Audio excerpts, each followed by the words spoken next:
नमस्कार साथियों, जय हिंद, वंदे मातरम। आप सभी का बहुत बहुत स्वागत है आपके अपने YouTube चैनल एग्ज़ाम ट्रिकी में। यहाँ पर हम बात करेंगे डीएड स्पेशल एजुकेशन एचआई के हमारे जो भी सेकेंड ईयर के स्टूडेंट्स हैं, इनका पेपर नंबर 8 इसकी education of children with hearing and speech disabilities. यहाँ पर आपको यूनिट 1 देखने को मिलेगी। ऐसे ही आपकी यूनिट 2 से लेकर के आपकी यूनिट 5 तक सभी वीडियोस आज शाम 10 बजे तक आपके लिए अपलोड कर दी जाएंगी, है ना। टाइमिंग क्या रहेगी वीडियोस की? टाइमिंग रहेगी, जो ये आपको वीडियो मिल रही है सुबह 8 बजे, उसके बाद 11 बजे, इसके बाद में आपकी 2 बजे वीडियो होगी, इसके बाद में आपकी शाम को 6 बजे एक वीडियो होगी, और इसके बाद में जस्ट आपके 9:30 पर रात में आपको वीडियो मिलेगी। मैं इसलिए टाइमिंग बता रहा हूँ क्योंकि हो सकता है आपके पास वीडियो की नोटिफिकेशन ना जाए, क्योंकि इतनी वीडियोस एक साथ में जब अपलोड की जाती हैं तो नोटिफिकेशन कभी कभी नहीं जाती है। मोस्टली अगर देखें तो 90% आपकी नोटिफिकेशन हो सकता है कि ना आए इनमें से किसी भी वीडियो की। तो प्लेलिस्ट बना दी गई है ना, प्लेलिस्ट बना दी गई है। वहाँ पर आप लोग जा कर के अपनी इन सभी वीडियोस को देख लीजिएगा, वीडियो लिस्ट में देख लीजिएगा, और शेयर कर दी जाती है टेलीग्राम ग्रुप में जिसका नाम है exam tricky for special education. लगभग 11.5 के का परिवार वहाँ पर आपको देखने को मिलेगा, 11,500 का परिवार वहाँ पर आपको देखने को मिलेगा। तो दोस्तों वहाँ से भी आप उन वीडियोज़ को देख सकेंगे। तीसरी चीज़ क्या है कि भैया अगर मेहनत हो रही है, 5-5 वीडियो आपके लिए एक दिन में लाई जा रही हैं, तो आप सभी का पूरा उत्तरदायित्व बनता है जितने भी आपके ग्रुप हैं वहाँ पर वीडियो को शेयर कर दिया जाए। और वीडियो अच्छी लगे तो वीडियो को लाइक कर दीजिएगा। चैनल पर पहली बार हैं, चैनल को सब्सक्राइब करने के बाद में बेल आइकन में ऑल का ऑप्शन। अपना टारगेट है कि जब तक आपके पेपर ख़त्म हो तब तक अपना परिवार 50K का हो जाए, और अपने पास 43K विद्यार्थी आप लोग जुड़ चुके हैं। तो बात करते हैं सुनने और बोलने की अक्षमता वाले बच्चों के लिए शिक्षा का विकास। क्योंकि बच्चा अगर बोलने में अक्षमता दिखाता है तो भैया बच्चा सुन नहीं पा रहा होगा, तभी कहीं ना कहीं बोलने में अक्षमता दिखा रहा है। खास करके ये हमें देखने को मिलता है, अगर बच्चा चीज़ों को सुन नहीं पा रहा है तो भैया बोलने में अक्षमता दिखाएगा, वो तो 100% है। लेकिन हो सकता है कि बच्चा बोलने में अक्षमता इसलिए दिखा रहा हो क्योंकि उसको कुछ सुनाई ना दे रहा हो। तो इनके लिए, इन बच्चों के लिए शिक्षा का विकास कैसे किया जाएगा? हम कहेंगे कि सुनने और बोलने वाले बच्चों के लिए शिक्षा का विकास, जो आजकल सभी बच्चों के लिए समावेशी प्रथाएं चलाई गई हैं, वहाँ पर समावेशी प्रथाओं के अंतर्गत इनमें सब में बदलाव देखने को मिला। हालांकि इन बच्चों के लिए विशेष स्कूल कार्यक्रम चलाए जा रहे थे, लेकिन अक्सर कहेंगे कि मौखिकवाद और भाषा चिकित्सक पर जोर दिया जाता था। यानी कि बच्चों की मौखिकवाद बच्चा बोले और बच्चे की भाषा चिकित्सा पर जोर दिया जाता था। लेकिन जैसे जैसे हम आगे बढ़ते गए, हमने चीज़ों को देखा, तो हमने क्या किया, इन विकास को छोड़ करके, इन भाषाओं को छोड़ करके हमने बच्चे की सांकेतिक भाषा पर जोर दिया। सांकेतिक भाषा पर आखिरकार क्यों, इसको हमने क्यों जोर दिया? तो कहेंगे कि बच्चा बिल्कुल भी नहीं सुन पा रहा था, बच्चा बिल्कुल भी नहीं बोल पा रहा था, तो हमने क्या किया, उसको साइन लैंग्वेज से पढ़ाना शुरू किया, जिससे बच्चा एक अच्छे स्तर की ओर आगे बढ़ता हुआ दिखा, उसके कदम जो है वो आगे बढ़ते हुए दिखे। सांकेतिक भाषा और अन्य संचार विधियों से जो है वो समावेशी शिक्षा, इनको शामिल किया गया समावेशी शिक्षा में। और जो भी समावेशी कक्षाएं थी, जो भी व्यक्तिगत योजनाएं इन बच्चों के लिए बनाई जा रही थी, सुनने और बोलने वाले बच्चों के लिए, इन बच्चों को ज़रूरतें, इनके लिए बच्चों को जागरूक किया गया, इनके लिए समझ को विकसित किया गया। सुनने और बोलने वाली अक्षमता के लिए चिकित्सक और समावेशी दृष्टिकोण को बदलाव में लाया गया, यानी कि चिकित्सा के दृष्टिकोण में भी बदलाव लाया गया, है ना, और समावेशी दृष्टिकोण में भी इनको पढ़ाने के लिए समावेशी दृष्टिकोण में बदलाव लाया गया। चिकित्सा में क्या किया गया कि बच्चों के लिए हेयरिंग एड वगैरह इनको अच्छी प्रोवाइड कराई जाने लगी, उनमें भी अनुकूलन किया गया। जो पहली हेयरिंग एड आती थी उनमें और आज की हेयरिंग एड में, या आज के अब क्या है बच्चों को, अब बच्चे को कॉन्क्लियर इम्प्लांट भी किया जा रहा है, यानी कि कॉन्क्लियर नहीं लगाई जा रही है, कॉन्क्लियर प्रत्यारोपण किया जा रहा है। तो इन सभी तकनीकियों में बदलाव भी देखने को मिला। प्रारंभ में इन दिव्यांग बच्चों को विशेष संस्थानों में रखा जाता था, हालांकि कुछ वर्षों में इन्हें नियमित कक्षाओं में भी मुख्य धारा से जोड़ने के लिए एक भूमिका चलाई गई। हम कह सकेंगे पहले इन बच्चों को हम लोग कहाँ रखते थे, केवल और केवल विशेष विद्यालयों में ही रखते थे, विशेष शिक्षा ही देते थे। लेकिन अब हम क्या करेंगे, इन बच्चों को नियमित जो विद्यालय हमारे हैं, जो रेगुलर स्कूल्स हैं, यहाँ पर बच्चों को हम मुख्य धारा में जोड़ने का काम करते हैं, जो कि आपका समावेशी शिक्षा के अंतर्गत आता है। और हम इन बच्चों के लिए नई नई टेक्नोलॉजी या नई नई प्रौद्योगिकी हम इन बच्चों को सुनने और शिक्षा के अनुभव को बेहतर बनाने के लिए प्रयोग में ला रहे हैं। जैसे श्रवण यंत्र, भाषा चिकित्सा, और इन बच्चों के लिए संवाद करना और सिखाना आसान हो गया है। श्रवण यंत्रों के द्वारा बच्चों को सिखाना आसान हो गया। बच्चे का हमने कॉन्क्लियर इम्प्लांट किया, कर्णावत प्रत्यारोपण किया, वहाँ पर बच्चे के लिए आसान हो गया सीखना। हम कह सकेंगे कि भाषा चिकित्सा भी बच्चे के लिए लाई गई। इन तकनीकियों के माध्यम से बच्चे को सिखाना बहुत ही आसान हो गया। और विकलांग या दिव्यांग व्यक्ति शिक्षा अधिनियम जैसे कानूनों और इनके विनियमों की सुरक्षा बच्चे को प्रदान की गई। दिव्यांग बच्चों को भी समान अवसर देने की बात कही गई और अनिवार्य शिक्षा की बात की गई, जहाँ पर बच्चा सुनने और बोलने वाले बच्चों के लिए एक जो भी अक्षमता दिखा रहा था उनमें उन्हें मदद मिल सके, एक उचित सेवाएं और उचित आवास इनको मिल सके। ऐसे भी हम लोग कह सकते हैं कि हमारे भारत में सुनने और बोलने की अक्षमता वाले बच्चों में जो भी ये बच्चे थे, इनके विकास में कुछ वर्षों में समावेशी प्रथाओं में बदलाव देखा गया। ऐतिहासिक रूप से जो दिव्यांग बच्चे थे उनको मुख्य धारा से और मुख्य धारा की शिक्षा में जोड़ने का उन्हें मौका मिला, जोड़ने में उनको सहायता की गई। और जो भी विशेष विद्यालय थे और संस्थान थे, विशेष विद्यालय और जो संस्थान,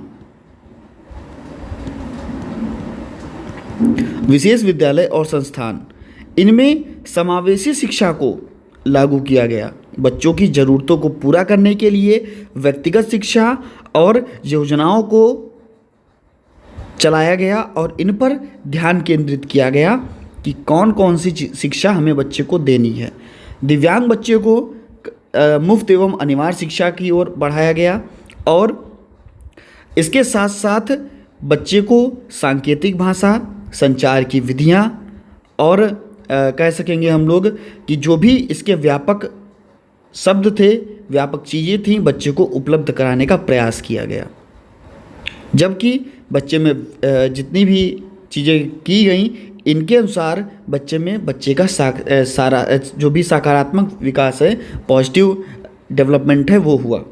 हम कह सकेंगे कि भारत में सुनने और बोलने वाले जो हमारे अक्षम बालक हैं, इनकी शिक्षा पर इनको समानता देने के लिए सुनने और बोलने की अक्षमता के साथ देखते हुए बच्चों को जागरूक किया गया। परिणाम स्वरूप इन्हें साक्षर बनाया गया और इन्हें कैरियर में, रोजगार में नए अवसर प्रदान किए गए। समावेशी शिक्षा भारत में प्रौद्योगिकी के उपयोग को केंद्रित किया गया।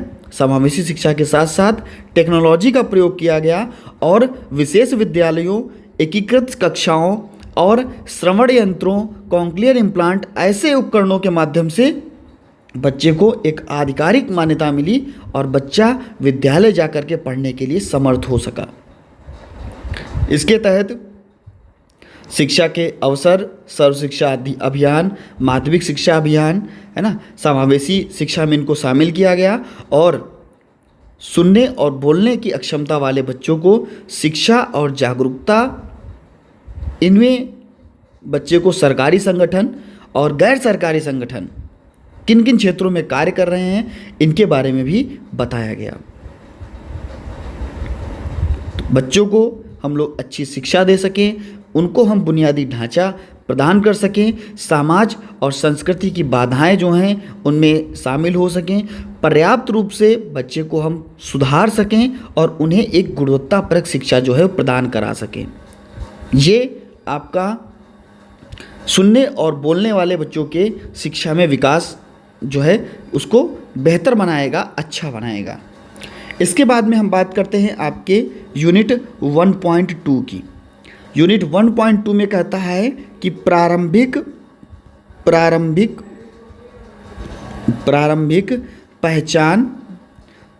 पहचान और हस्तक्षेप, प्रारंभिक पहचान और हस्तक्षेप, इसकी अवधारणा और इसकी आवश्यकता क्यों पड़ी। आखिरकार प्रारंभिक पहचान क्यों की जाएगी और उन बच्चों के लिए प्रारंभिक हस्तक्षेप क्यों ज़रूरी है, इसकी अवधारणा, इसकी आवश्यकता, इसका महत्व क्या है, हम जानेंगे 1.2 में। तो हम कहेंगे बच्चे की शुरुआती पहचान और शुरुआती हस्तक्षेप। बच्चा अगर बोल नहीं पा रहा है, बच्चा अगर सुन नहीं पा रहा है, चीज़ों को व्यक्त नहीं कर पा रहा है, तो उनकी अक्षमताओं को जल्द से जल्द पता लगाना उन्हें संबोधित करने की प्रक्रिया को संदर्भित करता है।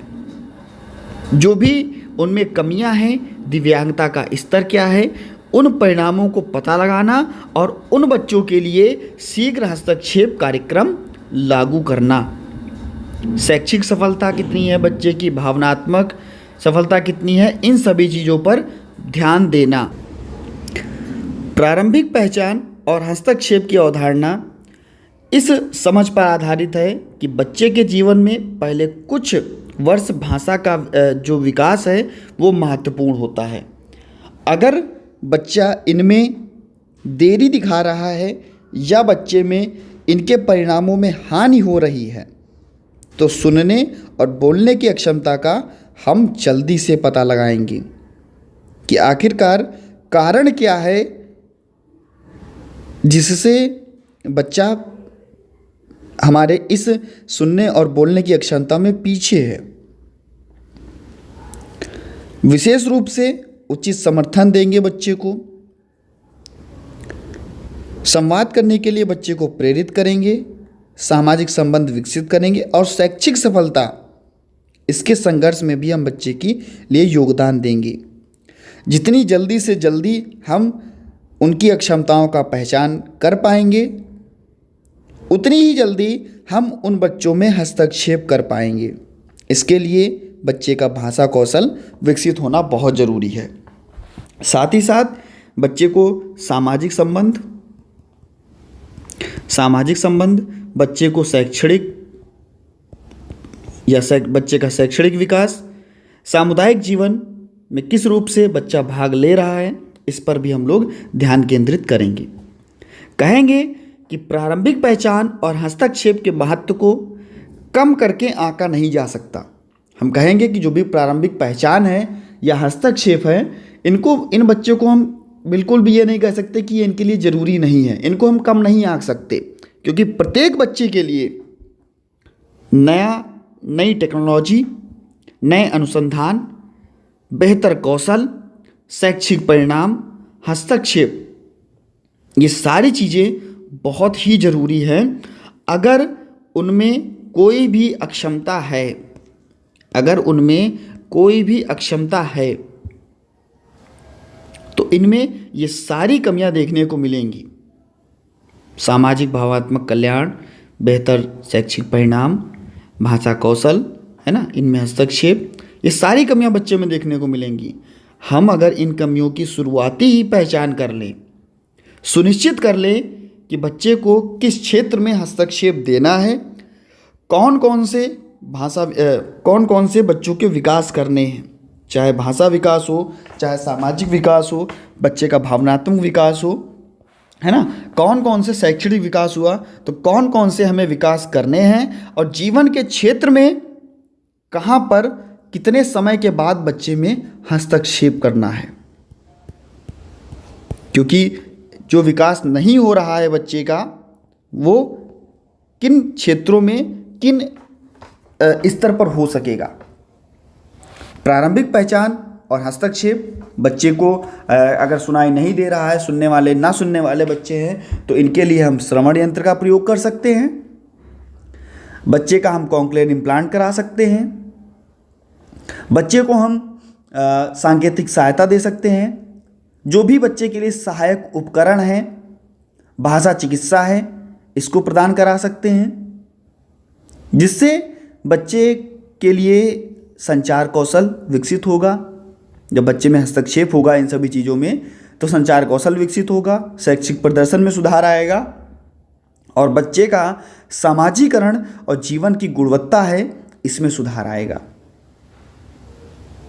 सुनने और बोलने की वाले जो बच्चे हैं, कम सुनने वाले और कम बोलने वाले बच्चे, इनके लिए शुरुआती पहचान और हस्तक्षेप बहुत ही ज़रूरी है, जो बच्चों की गुणवत्ता को बढ़ा सकेगा, दीर्घकालीन परिणाम को बेहतर बना सकेगा और जो भी अक्षमता होगी उसको समर्थन करके जो है उसको दूर कर सकेगा। ऐसे ही आपका 1.3 जो है वो क्या कहता है, हम यहाँ पर बात करेंगे।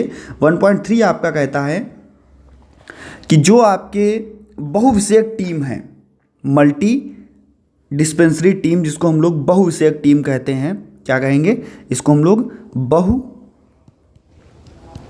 बहुविषयक टीम या मल्टी डिस्पेंसरी टीम भी हम लोग इसको कहते हैं, बहुविषयक टीम या मल्टी डिस्पेंसरी टीम।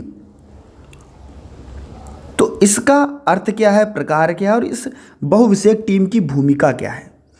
आखिरकार बहुविषयक टीम में कौन कौन आते हैं, इसका अर्थ क्या है और इसकी दिव्यांगता के क्षेत्र में कह सकेंगे कि इसका क्यों इसकी भूमिका है, क्यों इसका उपयोग किया जाता है बहुविषयक टीम का। तो हम कहेंगे बहुविषयक टीम में आपके वे सारे व्यक्ति या सारे पुनर्वास सेवाएं प्रदान करने वाले व्यक्ति, चाहे वो आपका भाषा चिकित्सक हो, चाहे वो आपका श्रवण प्रशिक्षण हो, चाहे वो सांकेतिक भाषा यानी कि आपको साइन लैंग्वेज सिखाई जा रही हो, चाहे आपकी शैक्षिक हस्तक्षेप किए जा रहे हों, आपके लिए विशेष शिक्षक हो, माता पिता हों, ये सभी जो हैं वो बहुविषयक टीम के अंतर्गत आते हैं। और यहाँ पर क्योंकि बात हो रही भैया ऐसे बच्चों की जो ना तो सुन पा रहे हैं ना चीज़ों को बोल पा रहे हैं, तो इनके लिए इनकी अक्षमताओं को दूर करने के लिए, इनके भाषा और कह सकते हैं कि भाषा का विकास करने के लिए और कम्युनिकेशन यानी कि संचार कौशल का विकास करने के लिए और इन्हें जीवन में गुणवत्ता बढ़ाने के लिए जो है बहुविषयक टीम का हम उपयोग ले सकते हैं। हम इसका प्रबंधन करके चीज़ों को सिखा सकते हैं। हम कहेंगे इसके अंतर्गत कौन आएगा, इसके अंतर्गत भाषा चिकित्सक आएगा, है ना, स्पीच थेरेपिस्ट आएगा, जिसको हम लोग भाषा चिकित्सक बोलेंगे, है ना, भाषण चिकित्सक या स्पीच थेरेपिस्ट। तो इसमें क्या होगा, ये संचार कौशल विकसित करने में, भाषण को स्पष्ट करने में, सुधार करने में, इसके लिए शामिल होता है आपका भाषण चिकित्सक यानी कि स्पीच थेरेपिस्ट। दूसरा होगा आपका वहीं पर श्रवण प्रशिक्षण, है ना, श्रवण प्रशिक्षण होगा। ये क्या करेगा, सुनने के जो कौशल हैं इनको विकसित करेगा। एक विशेषज्ञ के साथ में रह कर के श्रवण यंत्र, सहायक उपकरण, है ना, इनको दे करके आपकी मदद करेगा सुनने में। तीसरा क्या है, आपकी सांकेतिक भाषा, आपकी साइन लैंग्वेज जिसको आप लोग बोलते हो, क्योंकि आप सेकेंड ईयर में हो, बेहतर समझते हो। साइन लैंग्वेज संचार के प्राथमिक संसाधन के रूप में साइन लैंग्वेज को माना जाता है, सांकेतिक भाषा को माना जाता है। और ऐसे बच्चे जिनको सुनने और बोलने में कठिनाई होती है, हम उनको साइन लैंग्वेज सांकेतिक भाषा सिखा सकते हैं। ये भी आपका मल्टी डिस्पेंसरी टीम के अंतर्गत आता है। इसके बाद में आपका आता है आर्गुमेंटिव एंड अल्टरनेटिव कम्युनिकेशन, AAC जिसको हम लोग बोलते हैं, आर्गुमेंटिव एंड अल्टरनेटिव कम्युनिकेशन, जहाँ पर भाषा विकास किया जाएगा, संचार का समर्थन किया जाएगा और सहायक तकनीकों का प्रयोग किया जाएगा, जैसे संचार उपकरण, सॉफ्टवेयर, इन सभी चीज़ों का प्रयोग आपके AAC में आर्गुमेंटिव एंड अल्टरनेटिव कम्युनिकेशन में किया जाता है। बच्चे की लिए हम शैक्षिक हस्तक्षेप भी करेंगे। बच्चे के लिए हम शैक्षिक हस्तक्षेप भी करेंगे, यानी कि इनमें बच्चों की शैक्षणिक और संचार आवश्यकताओं का समर्थन करेंगे।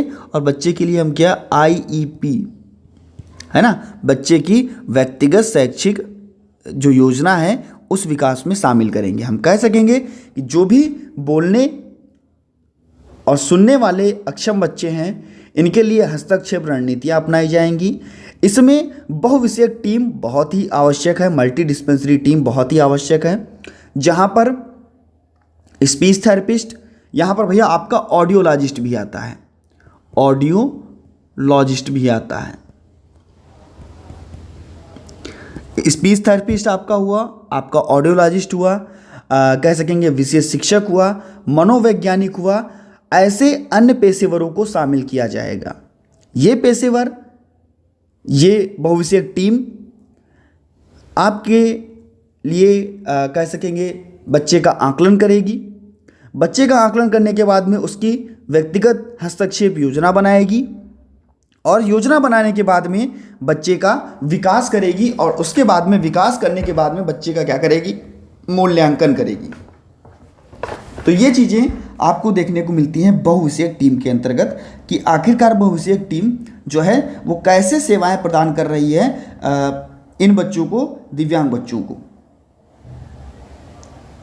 जो लक्ष्य हैं बच्चे के, रणनीतियां बनाएगी और लक्ष्य की ओर बच्चे को निर्धारित करेगी, या सुनिश्चित करेगी कि बच्चा किन कौशलों में पीछे है और कहाँ पर कितना समर्थन दे करके हम बच्चे को बेहतर बना सकेंगे। सुनने और बोलने की अक्षमता के लिए हस्तक्षेप रणनीतियाँ उनके विकास का समर्थन करने और उनके संचार कौशल में सुधार करने के लिए उपयोगी लाई जाती हैं। इसके लिए आपके भाषा चिकित्सक, हस्तक्षेप सहायक उपकरण है ना, शैक्षिक और व्यवहार चीज़ जो हैं, ये सारी चीज़ें आपकी शामिल हैं। तो मल्टी डिस्पेंसरी टीम आपका, उसके अंतर्गत मैंने आपको बताया कि कौन कौन सी चीज़ें आती हैं। इसके बाद में जो आपके सुनने और बोलने वाले बच्चे हैं, इनकी हस्तक्षेप की रणनीतियाँ क्या होंगी, इन पर भी यही बात कर लेते हैं। हस्तक्षेप की रणनीतियाँ क्या होंगी। इसके लिए हस्तक्षेप के लिए सुनने, और अगर हमें बच्चे को सुनना और बोलना सिखाना है तो बच्चे को हम क्या कराएंगे, स्पीच थेरेपी देंगे। बच्चे को क्या देंगे, स्पीच थेरेपी देंगे, यानी कि बच्चे का भाषा और भाषण, स्पीच और लैंग्वेज, जो दोनों चीज़ें हैं वो बेहतर हो सके। बच्चे को हम लोग क्या देंगे, सहायक उपकरण देंगे। बच्चे को हम क्या देंगे, सहायक उपकरण देंगे। श्रवण यंत्र हुआ बच्चे का, बच्चे को कह सकेंगे बच्चे का कॉन्क्लियर इम्प्लांट है ना, जिससे बच्चे का एक संचार बेहतर हो सकेगा। श्रवण उपकरण बच्चे को दिया जाएगा। शैक्षिक हस्तक्षेप किया जाएगा। तो ये सारी चीज़ें आपकी बहुविषयक टीम के अंतर्गत आएगी और बच्चों की शिक्षा की रणनीतियों के अंतर्गत आएगी। भाषा हस्तक्षेप करेंगे इसमें। इसके बाद में आपका यूनिट 1.4 आता है। 1.4 आता है और 1.4 में आपसे क्या कहता है कि जो सुनने और बोलने की अक्षमता वाले बच्चे हैं उनकी शैक्षिक आवश्यकताएं क्या हैं। उनकी शैक्षिक आवश्यकताएं क्या हैं। जो सुनने और बोलने की अक्षमता वाले बच्चे हैं उनकी शैक्षिक आवश्यकताएं क्या हैं, हम यहाँ पर बात करेंगे।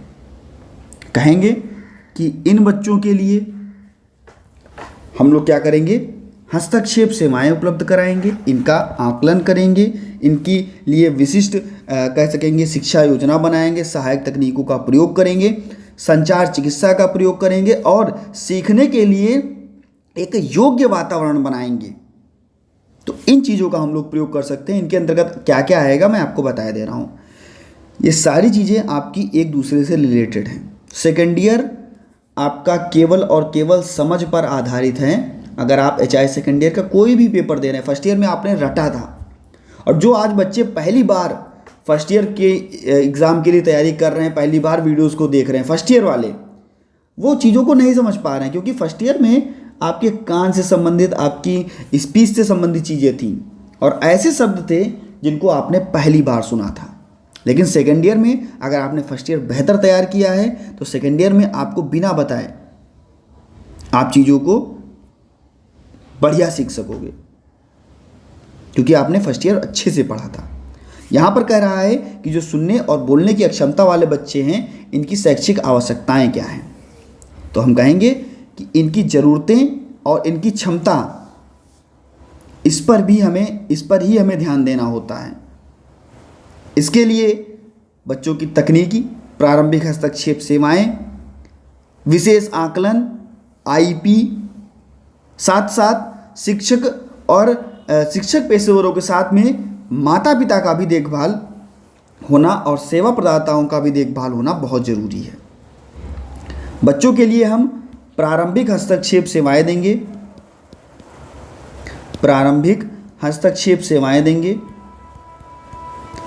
उन सेवाओं के अंतर्गत हम कह सकेंगे कि बच्चा किन चीज़ों में देरी महसूस कर रहा है, हम बच्चे में मदद करेंगे उसकी, यह सुनिश्चित करेंगे कि जल्द से जल्द उसको सहायता दे करके उसकी आवश्यकताओं को पूरा किया जा सके। बच्चे का हम क्या करेंगे, मूल्यांकन करेंगे, बच्चे का विशिष्ट मूल्यांकन करेंगे, जहाँ पर बच्चा कितना बोल रहा है, उसकी आवश्यकताएं क्या हैं, इन सभी चीज़ों को पहचानेंगे। और बच्चे के विकास के लिए हम क्या करेंगे, व्यक्तिगत शैक्षिक योजनाएं यानी कि इंडिविजुअलाइज्ड एजुकेशन प्रोग्राम बनाएंगे। जब हम इंडिविजुअलाइज्ड एजुकेशन प्रोग्राम बनाएंगे, आईईपी बनाएंगे इंडिविजुअलाइज्ड एजुकेशन प्रोग्राम, तब हम ये देखेंगे कि बच्चे की आवश्यकता क्या है, बच्चे का लक्ष्य क्या है, सेवाओं की रूपरेखा कैसे तैयार की जाएगी, और सुनने और बोलने की अक्षमता वाले बच्चे, इनकी आवश्यकता इसमें क्यों हो रही है, हम उसका प्रयोग करेंगे। और उसके बाद में हम क्या करेंगे, इनके लिए जो योजना बनाएंगे, इसमें हम लोग इनको सहायता देंगे, है ना। सहायता देने के लिए हमने बार बार आपको बताया, इसके पहले भी आपको बताया कि जो भी श्रवण यंत्र वगैरह है ये दे देंगे बच्चे को चीज़ें दिखा करके। ऑडियो तो सुन नहीं पाएंगे क्योंकि बच्चे को हम विजुअल चीज़ें दिखाएंगे, बच्चे को स्पर्श करके भी हम सिखा सकेंगे। बच्चे के लिए हम कह सकेंगे कि संचार का उपकरण कर सकेंगे, बोलने वाली जो देखने वाली वस्तुएं हैं इनका उपयोग कर सकेंगे, है ना। और भाषण चिकित्सा का भी उपयोग कर सकेंगे। साथ ही साथ जिस वातावरण में बच्चे को सिखा रहे हैं, तो ऐसे सीखने वाले वातावरण का उपयोग करेंगे जिससे कि बच्चा बेहतर बन सके। यानी कि बच्चों को विशिष्ट आवश्यकताओं और समायोजन के लिए वातावरण को डिज़ाइन किया जाएगा और यह सुनिश्चित किया जाएगा कि बच्चे की शिक्षा किस जगह तक है और कौन कौन सी चीज़ें हम बच्चे को दृश्य सहायता और समायोजन करके सिखा सकते हैं। यानी कि शिक्षकों और पेशेवरों के माध्यम से हम बच्चे को सेवाएं प्रदान करा सकते हैं, बच्चे को सुनने बोलने के लिए एक बच्चे को व्यापक शिक्षण सामग्री प्रदान करा सकते हैं और बच्चे को बोलना सिखा सकते हैं, बच्चे को कह सकते हैं कि शिक्षा में इसके उपयोग में ला सकते हैं। इसके बाद में हम बात करते हैं स्कूल की तैयारी, यानी कि नीड क्या है, स्कूल की आवश्यकता क्या है और इसका महत्व क्या है। इन बच्चों को, जो बच्चे स्कूल की आवश्यकता 1.5 में और स्कूल की आवश्यकता और महत्व, जो हमारे ऐसे बच्चे हैं जो सुन नहीं पा रहे हैं, बोल नहीं पा रहे हैं, इनको आखिरकार विद्यालय की क्या आवश्यकता है, स्कूल की क्या आवश्यकता है, इसका महत्व क्या है। हम कहेंगे भैया, क्योंकि इन बच्चों को हम विद्यालय जब ले जाएंगे तो ये शैक्षिक अवसर प्रदान कर सकेंगे, शिक्षा ले सकेंगे। जब शिक्षा इनको मिलेगी तो ये समाज में भी अपनी चीज़ों को बेहतर कर पाएंगे। इसके लिए जो हस्तक्षेप सेवाएं हैं उनको प्रदान किया जाएगा, बच्चे के लिए मूल्यांकन किया जाएगा, बच्चे के लिए सहायक उपकरण जो है वो दिए जाएंगे विद्यालय में। बच्चे को खेल का मैदान मिलेगा, बच्चे को एक दूसरे की मदद करने का मौका मिलेगा, यानी कि शैक्षिक गतिविधियों में उसके साथी भी होंगे और शिक्षक भी उसको प्रभावी ढंग से संवाद करने का कौशल प्रदान करेंगे, जहां पर बच्चा शिक्षा और सामाजिक कौशल में बेहतर होगा, सुसज्जित हो सकेगा। इसके लिए बच्चे को प्रारंभिक हस्तक्षेप में सुधार दिया जाएगा।